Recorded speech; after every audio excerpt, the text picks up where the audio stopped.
Agora a gente vai entrevistar o pré-candidato a presidente da República. Ele é o fundador do Partido Missão e também do Movimento Brasil Livre, o coordenador nacional, Renan Santos. Ô Renan, bom dia. Queria te agradecer aqui pela participação, por ter aceitado o convite. Eu estou vendo que você está crescendo bastante, seu nome já apareceu na pesquisa aí, para uma pessoa... Você acha que nunca disputou cargo eletivo, né? Você aparecer numa pesquisa, em duas pesquisas, se não me engano, com 2%, 3%, isso já é, pelo menos do meu ponto de vista, um bom resultado político para quem está começando. Como é que você avalia isso, Renan? Muito obrigado, bom dia.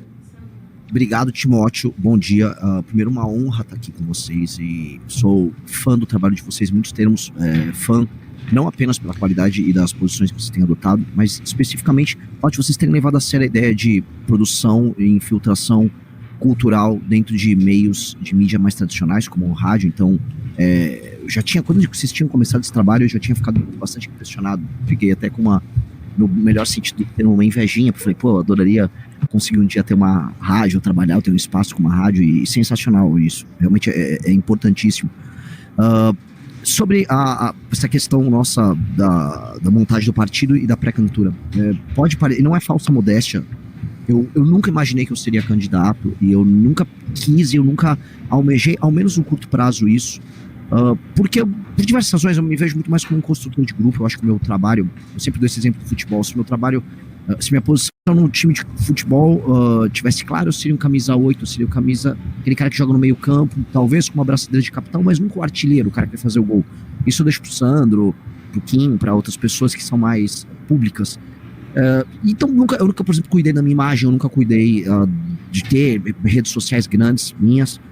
Aparecer nesse sentido com 2%, em alguns cenários com 3%, é meio assustador, né? Eu cheguei a achar, Timóteo, eu juro pra você, que deve estar errada a pesquisa, deve ter confundido com o Renan Calheiros. Não faz sentido isso. Só que aí quando a gente olha a quebra da pesquisa, a gente vai olhando dado, demografia, vai vendo regiões, escolaridade, bate exatamente com os dados de pesquisa, por exemplo, do Kim, quando concorreu foi pré-candidato a prefeito de São Paulo. Ou seja, nós somos muito fortes com o público mais jovem, público mais masculino, com uma escolaridade interessante, que é justamente um público muito influente, né? Quem movimenta as ideias em geral nas sociedades abertas são homens, em geral, mais jovens. Eu boto jovens aqui, vou botar entre 20 a 35 anos, são as pessoas que espalham a maior parte das ideias na sociedade. Então, é um público influente, e eu acho que o fato de eu ter um trabalho consistente gerou ali nesse nicho esse reconhecimento, o que foi muito bom, e de fato abre um caminho, porque como eu coloco nisso, não será uma eleição fácil, é uma eleição que foi construída, e até, desculpa, eu tô na posição de entrevistado, mas eu como... Pode falar. Eu ia perguntar pra vocês, porque assim, estão construindo uma espécie de um jogo de cartas marcadas ao redor do Tarcísio. É um jogo de cartas marcadas que está sendo feito, pro bem e para o mal. Eu conheço o Tarcísio pessoalmente, eu acho que ele tem algumas qualidades, mas qual é o outro lado da moeda? Eu estava assistindo agora a entrevista de vocês com o Sandro, o bate-papo com vocês com o Sandro, e a gente sabe o problema dos interiores do Brasil, que são dominados pelo centrão e pela esquerda. E aí vai ser a turma do Ciro Nogueira, que mantém essa mesma indústria da miséria nos sertões do Brasil, nos interiores do Brasil, que vão ter um grande plano com o Tarcísio. Isso me choca um pouco, né? Porque não há nenhum questionamento sobre essas parcerias e sobre o projeto que esses caras têm. E como, enfim, o projeto do Tarcísio não vai questionar esse tipo de coisa, não há resposta dele para esse problema, eu acho que a gente vai continuar na mesma. Então, a nossa candidatura vai ser uma candidatura meio complicada, que ela é a mosca que vai pousar numa sopa. Tem um arranjo sendo montado pro Novo, o União Brasil, o PP, o Republicanos, o MDB, todo mundo tá mais ou menos na mesma brincadeira ao redor do Tarcísio. E a gente fala, não, nós não vamos participar desse jogo. E aí vai ser engraçado. São 10h06, a gente está ao vivo com o Renan Santos, do Missão MBL, pré-candidato a presidente da República. Renan, você eleito presidente, qual será a agenda prioritária do seu governo? E também, emendando a pergunta, do seu ponto de vista, qual o principal problema do Brasil? Olha, uma agenda de desenvolvimento do Brasil, eu vou fazer então uma simulação dentro do cenário provável, né? Dizendo que vencemos a eleição em 2026, assumindo a presidência no dia 5 de janeiro de 2027.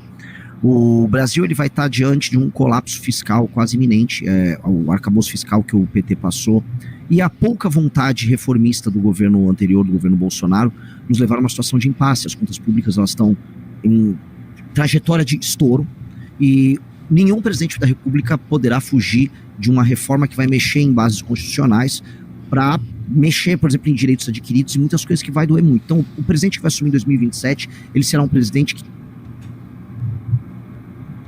Caiu? O que aconteceu aí, Júnior? Direitos garantidos ali na Constituição. Voltou. Isso vai ter que ser mexido. A segunda coisa é um enfrentamento muito claro, e isso é uma prioridade nossa, ao crime organizado e na destruição da estrutura política que o crime organizado criou nos bairros mais humildes, ou cidades inteiras e regiões inteiras do Brasil. A gente pode falar hoje que coisa por milhões de brasileiros, no mínimo 12,5% da população brasileira vive sob o jugo do crime organizado. Isso eu estou falando os que vivem nas áreas mesmo, porque Timóteo, todo o time aí da Brado, eu tenho certeza que vocês, se vocês forem caminhar em Salvador com o celular na mão, vocês não vão se sentir seguros com isso. Ninguém se sente seguro. Eu coisa em São Paulo. Logo, né, por mais que eles ocupem determinados territórios, a influência do crime na psicologia, na psique do brasileiro, ela é total. Todos nós temos medo de sermos assaltados, todos nós fazemos nosso planejamento baseado na insegurança. Então, naturalmente, destruir o crime organizado tem que ser uma prioridade, inclusive para a gente se levar a sério como nação.